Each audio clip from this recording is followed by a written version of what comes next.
Halo dulur, selamat datang di Mado United, channel fans MU paling netral. Menang dipuji, kalah dibully. Oke, beberapa hari Mado United tidak bikin video tentang update-update berita terbaru, ya, karena memang ada, biasalah lur, kehidupan berkeluarga itu selalu ada saja kesibukannya yang tidak bisa ditinggalkan. Nah, sebetulnya kalau dari kemarin-kemarin itu ada apa ya, cukup banyak berita-berita yang lumayan menarik sebetulnya untuk dibahas ya. Tapi di video kali ini aku ingin fokus untuk membahas dua berita yang menurutku sangat menarik dan sangat penting untuk diketahui oleh semua fans Manchester United. Langsung aja kita masuk ke berita yang pertama. Laporan keuangan Manchester United kuartal kedua tahun 2025. Dari tabel ini kita bisa melihat bahwa yang pertama, klub telah mengeluarkan biaya sebesar 14,5 juta pound sterling untuk pemecatan Erik ten Hag. Selanjutnya di sini ada penurunan pendapatan yang mana pendapatan total turun 12% dibandingkan tahun sebelumnya, terutama disebabkan penurunan pendapatan siaran turun 42,1% dari periode yang sama tahun lalu menjadi hanya sebesar 61,6 juta pound sterling. Di lain sisi terdapat peningkatan pendapatan dari sisi komersil sebesar 18,5% yang mencapai keuntungan sebesar 85,1 juta pound sterling. Selanjutnya adalah laba operasi yang tercatat sebesar 3,1 juta pound sterling, turun dari 27,5 juta pound sterling pada periode yang sama tahun lalu. Dan yang terakhir, selain pemecatan Erik ten Hag, klub juga mengeluarkan biaya proyek luar biasa sebesar 14,5 juta pound sterling, termasuk pembayaran pesangon kepada beberapa anggota staf yang sudah dipecat. Menarik ini ya teman-teman, ini merupakan laporan keuangan di kuartal kedua tahun 2025. Yang mana dari laporan ini bisa kita lihat bahwa sebetulnya Manchester United itu sudah mengalami penurunan dari sisi hak siar. Karena apa? Karena Manchester United berkompetisi di Europa League. Beda lagi kalau misalkan Manchester United berpartisipasi di kompetisi Champions League. Tentu pendapatan dari sisi hak siar akan lebih tinggi. Karena keuntungan yang didapat pun juga pasti akan lebih tinggi ketika mengikuti kompetisi Champions League. Tapi yang terjadi ya, ini nanti akan ada banyak kaitannya ya teman-teman. Tapi selanjutnya ini ada sambungan berita lain yang menurutku juga menarik untuk kita bahas bersama terkait laporan keuangan di kuartal kedua tahun 2025. Ini melansir dari Kieran Maguire ya. Di sini sedikit menjelaskan terkait total biaya pembayaran bunga sejak pembelian saham Glazer yang saat ini sudah melebihi 1 miliar pound sterling. Luar biasa. Ini apa ya? Pusat kekacauan, pusat kerusakan, dan pusat kebusukan Manchester United itu ada di Glazer, teman-teman. Ini aku baca sedikit beritanya ya. Bunga yang dibebankan oleh keluarga Glazer terhadap Manchester United sudah mencapai 1 miliar setelah pembayaran lebih lanjut sebesar 18,8 juta pound sterling. Tanpa dana tambahan 80 juta pound sterling dari Ineos, United hanya akan memiliki uang kas sebesar 15 juta pound sterling saja. Total utang sekarang sebesar 731 juta pound sterling ditambah lebih dari 300 juta pound sterling dalam bentuk biaya transfer yang masih harus dibayar klub. Oke, dari sini kita bisa melihat ya bahwasanya secara finansial itu ya seburuk itu. Semengenaskan itu kondisi keuangan Manchester United. Dan buruknya kondisi keuangan klub ya, ini yang sangat mempengaruhi banyak faktor.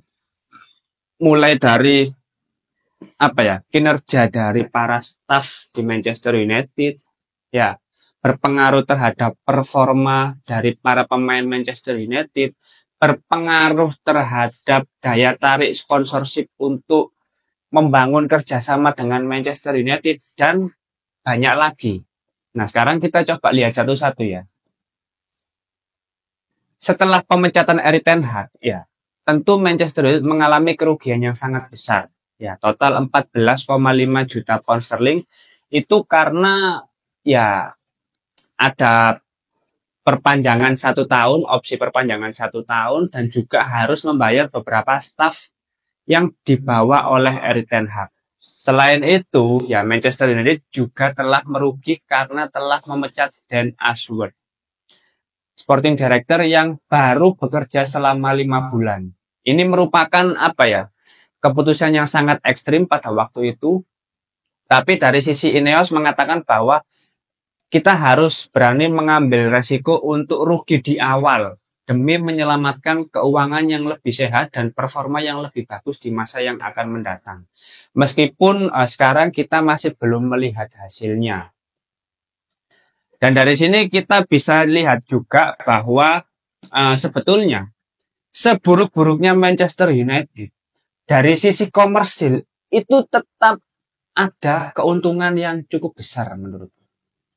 Ini yang selalu menjadi apa ya, daya tarik Manchester United. Meskipun secara performa lagi sangat jelek, lagi berada di papan bawah, ya, secara komersil itu selalu memperoleh keuntungan. Itu yang menjadi daya tarik tersendiri bagi Manchester United. Apalagi kalau misalkan Manchester United secara prestasi sudah mulai terlihat, secara progres sudah mulai nyata gitu loh, dan stabil. Nah, ini dari sisi komersil hak siar tentu pasti akan lebih meningkat lagi. Tapi ya, bagaimana hal itu bisa meningkat ya? Kalau utang yang dibebankan kepada Manchester United sudah mencapai 1 miliar. Nah, ini sumber permasalahannya memang dari Glazer, teman-teman, dari awal. Dari sejak dia mengambil alih kepemilikan di Manchester United di tahun berapa ya? Mungkin tahun 2025-2026 lah. Tapi memang pada saat itu tidak terlalu nampak ya kebusukan di dalam Manchester United karena pengaruh yang sangat besar dari Sir Alex Ferguson itu sangat terasa pada waktu itu. Dan memang Manchester United benar-benar fokus untuk apa ya? Meraih prestasi, fokus untuk memenangkan trofi di setiap kompetisi, dan itu terbukti di tangan Sir Alex Ferguson. Manchester United benar-benar mencapai puncak kejayaannya.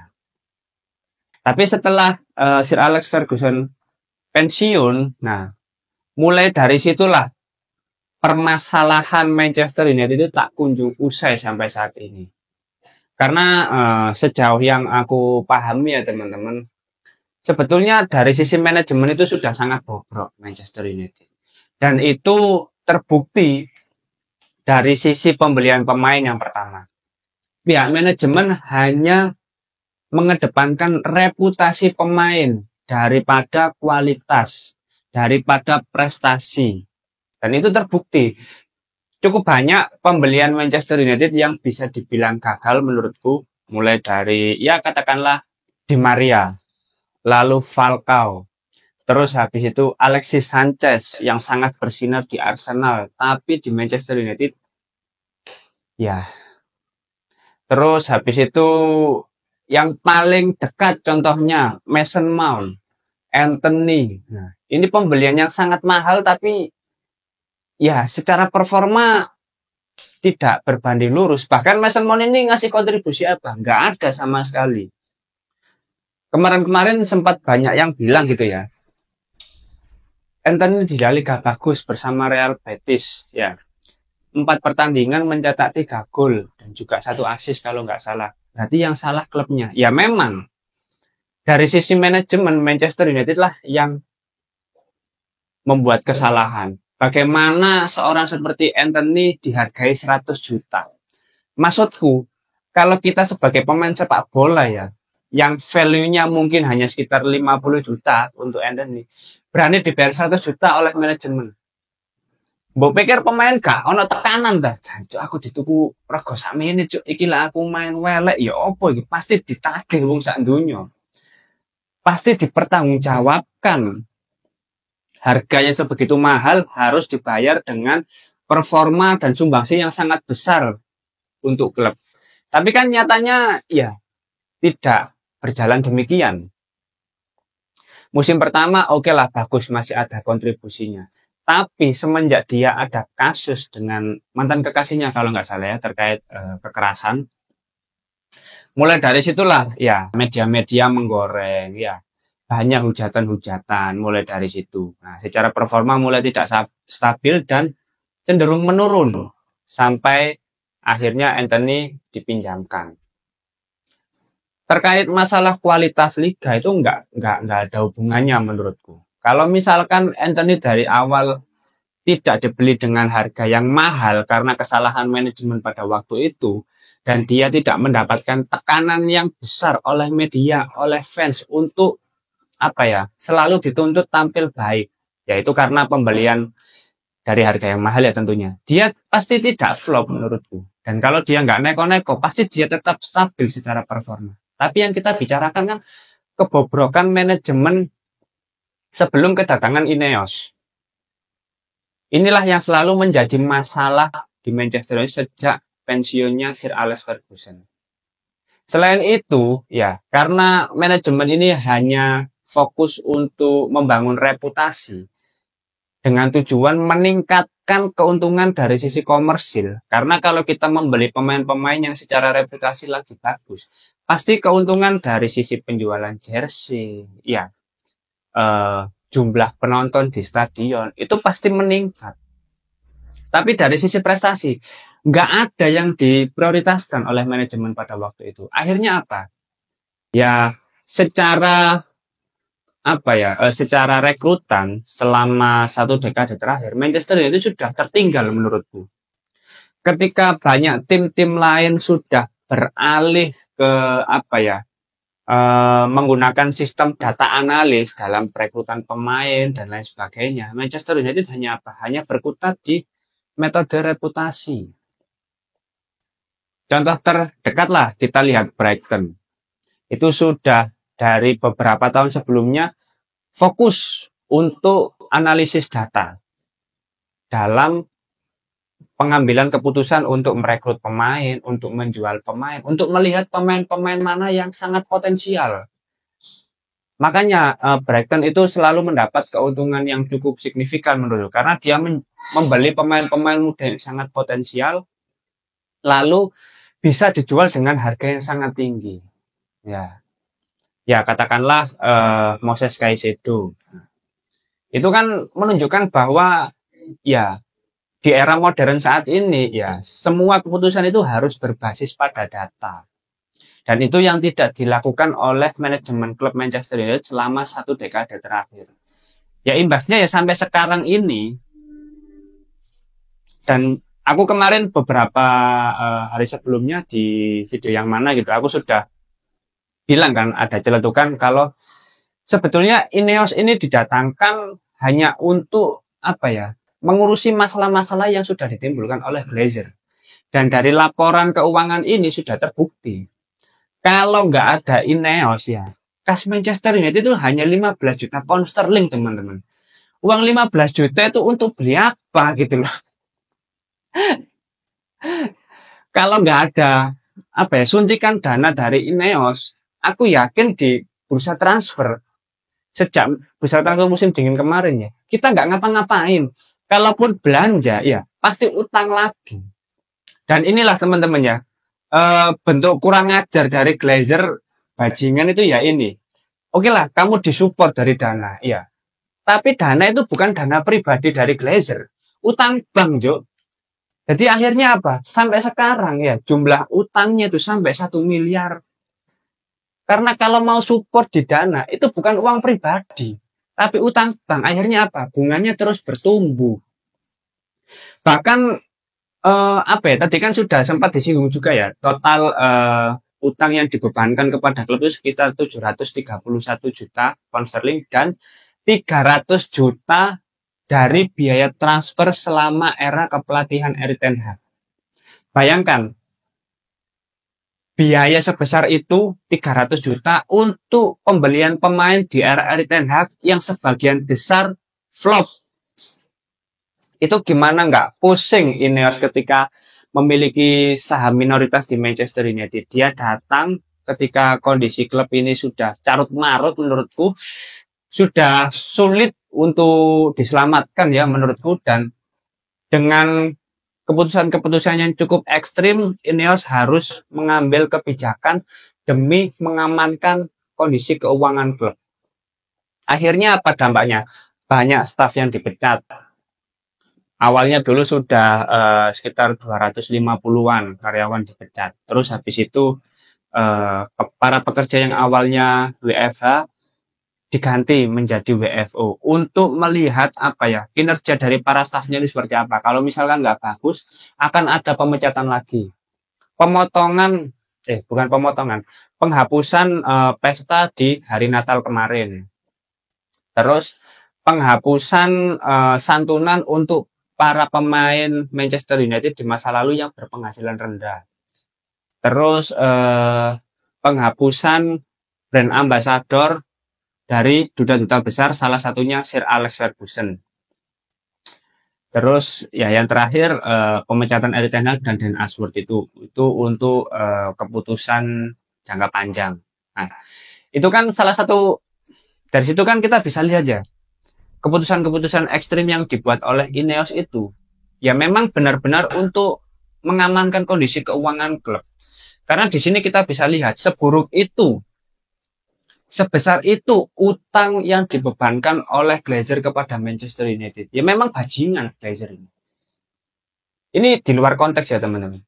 Aku sudah mempersiapkan ya sebuah lagu yang khusus untuk Glazer ini. Karena memang kurang ajar. Ini apa ya, sumber masalahnya itu memang dari Glazer, dan semua fans itu pasti muak teman-teman. Bayangkan sudah berapa keuntungan yang diraup oleh keluarga Glazer, tapi dia tidak mengeluarkan sepeser pun untuk Manchester United. Yang ada malah membebankan utang sampai 1 miliar. Ini kalau nggak kurang ajar ya, bajingan ya, nggak tahu apa lagi kata yang bisa disematkan kepada keluarga Glazer ini. Maka dari itu, dari sini ya, mungkin teman-teman yang meragukan kinerja dari Ineos, yang mulai mempertanyakan kenapa di bursa transfer Januari kemarin hanya mendatangkan satu pemain baru, yaitu Patrick Dorgu. Kalau Eden Heaven, Diogo Leon itu kan pemain-pemain muda ya, yang secara harga juga masih murah. Tapi yang benar-benar apa ya langsung dimasukkan bersama tim senior ya Patrick Dorgu. Yaitu tadi alasannya, karena keuangan klub sedang tidak baik-baik saja. Kondisi masih carut marut, dana terbatas, tapi Ineos ini dituntut untuk menyelesaikan masalah-masalah yang ditimbulkan oleh Glazer di masa lalu. Bahkan sampai saat ini mungkin ya. Dan beberapa minggu sebelumnya juga sudah ada berita bahwa ya di bursa transfer musim panas mendatang pasti akan ada pembelanjaan yang lebih banyak, tetapi tetap harus ada penjualan pemain. Maka dari itu di bursa transfer kemarin ya, kalau ada peluang untuk menjual Garnacho, ya Kobbie Mainoo, Marcus Rashford, ya nggak apa-apa dilepas. Karena apa? Ya harus menstabilkan kondisi keuangan klub, harus bisa menjual beberapa pemain kalau ingin membeli pemain. Karena Ineos tidak mau membeli pemain dengan dana hutang dari bank, seperti yang sudah dilakukan di era kepelatihan Erik ten Hag. Karena itu nggak menyelesaikan masalah, bukan solusi, justru akan menjadi apa ya, beban masalah di kemudian hari dengan total biaya bunga yang harus dibayarkan. Ya, hutang nggak tambah kecil, justru tambah besar gitu loh, sampai 1 miliar. Ini sedih kalau lihat kondisi Manchester United. Ya dari sini kita bisa lihat ya, sebesar itu masalah di dalam internal Manchester United. Sekompleks itu beban yang harus diselesaikan oleh Ineos sebagai pemilik saham minoritas. Ya kita berdoa saja ya, dengan adanya proyek yang sedang dibangun oleh Ineos ini harapannya sih bisa benar-benar direalisasikan dalam beberapa tahun mendatang. Maka dari itu, dari sini kita ya lebih diperpanjang lagi saja sabarnya. Terkait kondisi di lapangan, para pemain yang masih tidak bisa menunjukkan konsistensi, yaitu mungkin ada korelasi terkait internal di manajemen klub. Para pemain tampak tidak lepas ketika menjalani pertandingan. Para pemain chemistry-nya masih belum terbangun sampai saat ini. Untuk sekelas pemain yang sudah berada di Manchester United lintas pelatih. Nah, ini kan memang sangat kompleks masalah yang ada di dalam Manchester United. Dan ini secara perlahan memang mulai membenahi satu persatu. Memang hasilnya tidak bisa instan, membutuhkan waktu beberapa tahun. Jadi ya kita tunggu saja. Kalau misalkan di 2-3 tahun mendatang tidak kelihatan ya progresnya, ya berarti Ineos sama halnya dengan Glazer, hanya ingin merusak Manchester United dari dalam manajemen. Tapi kalau kita lihat di 2-3 tahun mendatang progresnya mulai kelihatan, ya berarti memang Ineos ini benar-benar ingin mengangkat derajat Manchester United di Premier League, mengangkat derajat Manchester United di kancah Eropa agar kembali menjadi tim yang ditakuti, menjadi tim yang diperhitungkan, menjadi tim yang bisa mendominasi dari sisi prestasi, dari sisi jumlah trofi. Nah, itu yang menurutku membutuhkan waktu yang gak sebentar ya. Jadi buat teman-teman ya santai aja, kita sampai akhir musim pasti menderita sesuai yang dikatakan oleh Ruben Amorim. Nah, selanjutnya kita akan membahas berita yang ada kaitannya dengan Ruben Amorim. Manchester United telah meningkatkan upaya mereka untuk mencari sumber kebocoran dari mata-mata terkait berita yang membocorkan bahwasanya tim United telah kehilangan kepercayaan terhadap Ruben Amorim. Ya, gimana ya teman-teman, sebetulnya kita sudah beberapa kali membahas hal ini dan berita seperti itu sudah terjadi dari tahun-tahun sebelumnya. Memang apa ya, mungkin dari sini aku bisa melihat ya mengapa Ruben Amorim itu sampai saat ini tetap bersikukuh dengan idenya, tetap bertahan dengan formasi 3-4-3-nya. Karena ya kalau kita telaah lebih jauh ya, memang dari awal tuh Ruben Amorim mau pindah ke Manchester United, tapi dengan catatan menyelesaikan dulu sampai akhir musim bersama Sporting Lisbon. Tetapi ya pada akhirnya Omar Berada datang langsung menemui Ruben Amorim dan mengatakan sekarang atau tidak sama sekali. Di tengah hasil yang buruk oleh Erik ten Hag. Akhirnya apa? Akhirnya Erik ten Hag dipecat ketika musim sudah berjalan dan Ruben Amorim masuk menjadi pelatih baru dengan warisan pemain-pemain dari Erik ten Hag dan dari pelatih-pelatih sebelumnya. Ini memang dari awal bukan jalan yang mudah. Bahkan Ruben Amorim ini dari awal sudah mengidentifikasi bahwa kita pasti akan menderita dengan waktu yang lama. Itu kata-kata yang dari awal sudah ditekankan oleh Manchester United dan terbukti sampai saat ini apa? Secara klasemen berada di peringkat 15 mendekati zona degradasi. Para pemain masih sangat kesulitan dalam beradaptasi dengan skema 3-4-3 Ruben Amorim. Mungkin dari sini aku bisa melihat bahwasanya memang Ruben Amorim ini didatangkan bukan untuk proyek jangka pendek, memang untuk proyek jangka panjang dan sudah satu visi dengan Ineos.